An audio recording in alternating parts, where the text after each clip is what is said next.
नमस्कार, मैं हूं ब्रजेश श्रीवास्तव। आप देख रहे हैं अपना सबसे पसंदीदा शो टॉक विद ब्रजेश। पड़ोसी देश पाकिस्तान बर्बादी की कगार पर है। कभी भी दिवालिया हो सकता है।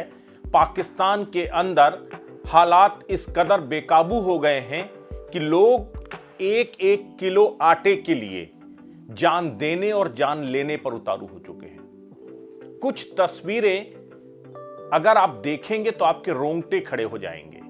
पाकिस्तान में इस वक्त 150 से 200 रुपए किलो तक आटे की कीमत पहुंच चुकी है। 600 से 800 रुपए किलो तक मीट की कीमत पहुंच चुकी है।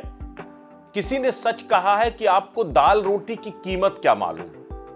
तो वाकई में पाकिस्तान को दाल रोटी की कीमत का अंदाजा अब समझ में आ रहा है। जिस तरीके से पाकिस्तान लगातार आतंक परस्त देश बनता जा रहा है, आतंकियों को प्रश्रय देता रहा है, और सबसे बड़ी बात यह है कि अपनी जो आर्थिक नीतियां हैं उसने कभी उसको तवज्जो न दे करके आतंकवाद को प्रश्रय दिया, उसको तवज्जो दिया। पाकिस्तान जैसे मुल्क का अपना पूरा इतिहास सिर्फ इस बात पर टिका रहा कि भारत बर्बाद कैसे हो, और आज हालात इस कदर बेकाबू हो चुके हैं कि पाकिस्तान बर्बादी की कगार में है। पाकिस्तान में रोटी के लिए इस वक्त न सिर्फ लूट हो रही हैं बल्कि हत्याएं हो रही हैं। केवल आटा लेने के लिए एक व्यक्ति को अपनी जान गंवानी पड़ी। ये जो तस्वीरें आप देख रहे हैं, तस्वीरें बेहद ही भयावह हैं। आटे को लूटने, आटे की बोरियों को लूटने के लिए, ये सब्सिडी वाले आटे की बोरियां हैं जिसको पाकिस्तान की सरकार 1200 रुपए की 20 किलो की बोरी मुहैया करा रही है। जो आटा बाजार में 3100 रुपए 3200 रुपए की 20 किलो की बोरी बिक रहा है, उस आटे को लेने के लिए लूट किस तरह मच रही है, ये उसकी तस्वीर है।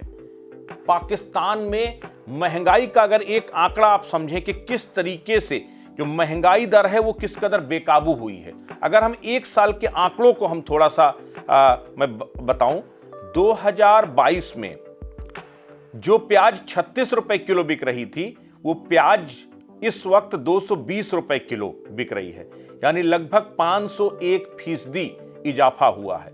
जो चिकन 210 रुपए किलो बिक रहा था, वो चिकन 600 रुपए किलो से ऊपर बिक रहा है। जो चना दाल 150 रुपए किलो बिक रही थी, वो 228-230 रुपए किलो बिक रही है। और तो और नमक 50 रुपए किलो हो गया है, जो एक साल पहले तक 32 रुपए किलो था। इसी तरह से अलग अलग जो है चावल की कीमत 100 रुपए से 150 रुपए किलो हो गई है। अलग अलग जो तेल की कीमत है 374 रुपए से 532 रुपए हो गई है। इस तरीके से देखा जाए तो ओवरऑल एक एक चीज की कीमत पूरी तरीके से बेकाबू होती जा रही है। पाकिस्तान में अगर आप महंगाई की दर की बात करें तो महंगाई की दर 24.5% की अपने उच्चतम बिंदु तक पहुंच गई है। बेहद हालात खराब हो चुके हैं। पाकिस्तान का जो विदेशी मुद्रा भंडार है वो लगातार खत्म होता जा रहा है। महज एक सप्ताह के लिए उसके पास विदेशी मुद्रा भंडार बचा है। अगर सब कुछ आंक लिया जाए तो लगभग 7 से 12 बिलियन डॉलर विदेशी मुद्रा भंडार बचा है केवल। तो ऐसे में ओवरऑल अगर देखा जाए तो पाकिस्तान की स्थिति खराब होती जा रही है। पाकिस्तान के वो अभिन्न सहयोगी, उसमें चीन है, सऊदी अरब है, यूएई है, ये वो तमाम देश हैं जो पाकिस्तान की मदद करते रहे हैं, लेकिन अब उन्होंने भी हाथ पीछे खींचना शुरू कर दिया है। अब एक बड़ा सवाल है कि अगर पाकिस्तान में इसी तरीके के हालात बने रहे, पाकिस्तान में अगर महंगाई इसी तरह बढ़ती रही, पाकिस्तान की आर्थिक स्थिति इसी तरह खस्ताहाल होती रही, तो पाकिस्तान में सरकार तो बेबस पहले ही हो चुकी है, लेकिन पाकिस्तान के अंदर अराजकता की स्थिति आ जाएगी। और वो अराजकता की स्थिति हिंदुस्तान के लिए क्या सही होगी? क्या पाकिस्तान जैसा देश जब भूखमरी की कगार पर है, तब वहां और ज्यादा अराजकता आएगी, और वो अराजकता की कीमत भारत को भी चुकानी पड़ सकती है। इसीलिए भारत भी पाकिस्तान की इस खस्ता आर्थिक हालत से चिंतित नजर आ रहा है। अब पाकिस्तान की मदद के लिए अमेरिका ने कुछ राहत देने का ऐलान किया है, लेकिन दरअसल ये सब नाकाफी है। स्थिति इतनी खराब हो चुकी है, ये वही बिलावल भुट्टो जरदारी जो भारत के खिलाफ अपमानजनक शब्दों का प्रयोग कर रहे थे, प्रधानमंत्री के खिलाफ उन्होंने जो है बेहद ही, एक तरह से देखा जाए तो जो है शर्मिंदा करने वाली, बेहद ही जो निम्न स्तर की टिप्पणी की थी। लेकिन आज वही बिलावल भुट्टो जरदारी को उनकी हैसियत पता चल रही है, जब उन्हें अमेरिका के अपने एक दूतावास को बेचने तक की नौबत आ रही है। दूतावास का सौदा कर रहे हैं, वो दूतावास को बेचकर कुछ दिन देश चला लेंगे। हालात इतने खराब हैं, कहा गया है कि रात को 8:30 बजे के बाद बाजार नहीं खुलेंगे, मीटिंगें रात में नहीं होंगी, दिन की रोशनी में मीटिंगें कर लीजिए जिससे बिजली का बिल बचे।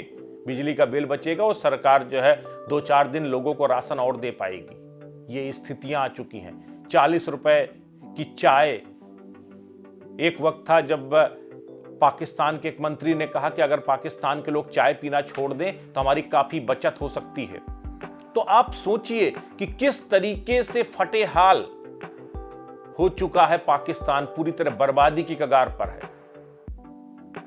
यूएई और इसके साथ ही सऊदी अरब, इन्होंने 3-3 हजार ये बिलियन डॉलर जो है उन्होंने ये स्टेट बैंक ऑफ पाकिस्तान में रखवा दिया है, ताकि कम से कम पाकिस्तान में विदेशी मुद्रा भंडार की हालत कुछ हद तक कंट्रोल दिखाई देती रहे। यानी सब कुछ, अगर पाकिस्तान का विदेश मंत्री बिलावल भुट्टो एक सूट भी पहनता है तो वो सूट भी उस जर्रे जर्रे में जो कर्ज से दबा हुआ पाकिस्तान है वो उसके पैसों से पहनता है, वो उस चाइना के दिए हुए पैसों से पहनता है, वो उस यूएई के दिए हुए पैसों से पहनता है, वो अमेरिका के दिए हुए पैसों से पहनता है, वो आईएमएफ द्वारा दी गई राशि से, उससे इनके जो है वीवीआईपी अपने जो है शौक, राजसी शौक चल रहे हैं। इस हैसियत में पहुंच चुका है पाकिस्तान और आंखें हिंदुस्तान को दिखाता है। वो हिंदुस्तान जो इस वक्त 5 ट्रिलियन इकोनॉमी की तरफ बढ़ रहा है, वो हिंदुस्तान जो दुनिया की तीसरी सबसे बड़ी अर्थव्यवस्था बन चुका है, वो हिंदुस्तान जो दुनिया में आज ग्लोबल पावर बन रहा है, वो हिंदुस्तान जो दुनिया में ग्लोबल लीडर की तरफ अपनी इमेज बढ़ा रहा है, वो हिंदुस्तान जो दुनिया के ना जाने कितने मुल्कों को दवा से लेकर अनाज तक सप्लाई कर रहा है, उस हिंदुस्तान की बराबरी पाकिस्तान कर रहा है। आज पाकिस्तान दाने दाने को मोहताज हो गया है। आज पाकिस्तान के हालात इतने खराब हैं कि रोटी के लिए हत्याएं हो रही हैं, रोटी के लिए एक दूसरे का कत्ल करने में उतारू है। बच्चों को 2 टाइम जो है खाना नहीं मिल रहा है, फांके करने की नौबत पाकिस्तान की आ गई है। तो पाकिस्तान की स्थिति बेहद खराब हो गई है। पाकिस्तान, सबसे बड़ी बात यह है कि जब से पाकिस्तान बना, यानी 75 सालों का अगर हिंदुस्तान का इतिहास है तो वही 75 साल पाकिस्तान का भी इतिहास है। लेकिन इन 75 सालों में पाकिस्तान हर साल कर्ज दर कर्ज लेता रहा और कर्जे में डूबा रहा। कभी उसने अपनी आर्थिक नीतियों को इस तरफ लेकर के गया ही नहीं जहां से पाकिस्तान एक स्थायी और आर्थिक रूप से संपन्न देश के तौर पर डेवलप हो सके। सीखना है तो हिंदुस्तान से सीखे पाकिस्तान। 80 का वो दशक था जब अगर देखा जाए तो आर्थिक विकास की दर पाकिस्तान के हिंदुस्तान से आगे निकल गई थी, हिंदुस्तान पिछड़ गया था। लेकिन उसके बाद 90 का वो दौर आया जब आर्थिक उदारीकरण का दौर था। आर्थिक उदारीकरण के दौर में भारत ने अपनी आर्थिक नीतियों को सुगठित किया, नए सिरे से परिभाषित किया और यह तय किया कि भारत अनुशासन के साथ आर्थिक विकास की तरफ आगे बढ़ेगा।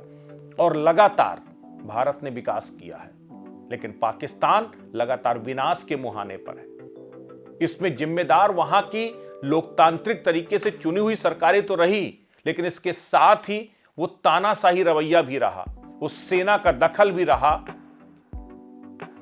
वो पाकिस्तान ने जिस तरह से अफगानिस्तान के अंदर, जिस तरह से भारत के अंदर आतंकी अस्थिरता पैदा करने की कोशिशें लगातार की, उसी की कीमत आज पाकिस्तान भुगत रहा है।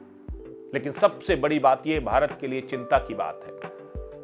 भारत इस बात को लेकर चिंतित है कि कहीं पाकिस्तान की बर्बादी हिंदुस्तान के लिए अशांति लेकर के ना आ जाए, क्योंकि अगर पाकिस्तान में मारकाट मचेगी तो वो हिंदुस्तान की तरफ भागेंगे।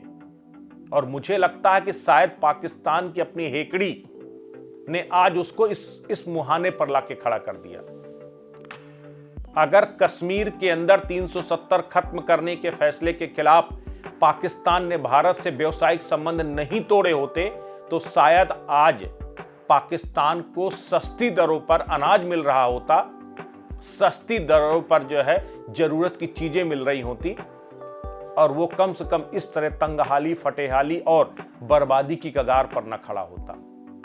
लेकिन उस हेकड़ी ने पाकिस्तान को बर्बाद कर दिया।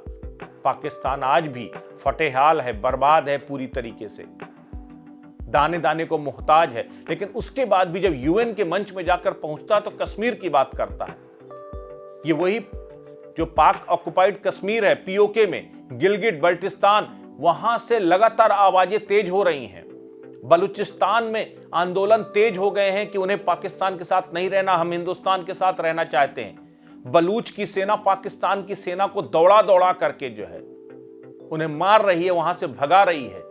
तो ये पीओके के अंदर की स्थितियां हैं, किस तरह अराजकता की स्थितियां बन गई हैं, ये पाकिस्तान को देखना चाहिए। एक तरफ तालिबान अब पाकिस्तान के शिकंजे से अलग होकर के सक्रिय हो गया है। पाकिस्तान की सीमा जो अफगानिस्तान से लगती है, वहां तालिबान सक्रिय होने लगा है। तालिबान लगातार आंखें दिखा रहा। तो ऐसे में चौतरफा स्थितियां खराब हो चुकी हैं। वो चाइना जो लगातार कर्ज दे करके पाकिस्तान को भारत के खिलाफ उकसाता रहा है, आज वो चाइना भी बर्बादी कगार पर बैठा है। चाइना की आर्थिक स्थिति भी तबाही की तरफ है। चाइना में भी कोरोना ने कहर मचा रखा है। ऐसे में अब वो खुद बर्बाद हो चुका, चाइना अब पाकिस्तान की मदद नहीं कर पा रहा। आईएमएफ ने भी कर्ज देने से, क्योंकि लगातार ब्लैकलिस्ट होता जा रहा पाकिस्तान, इसकी वजह से आईएमएफ ने भी कर्ज देने से मना कर दिया। वो तमाम देश जो पाकिस्तान की मदद करते थे, उन्होंने भी हाथ पीछे खींच लिए हैं।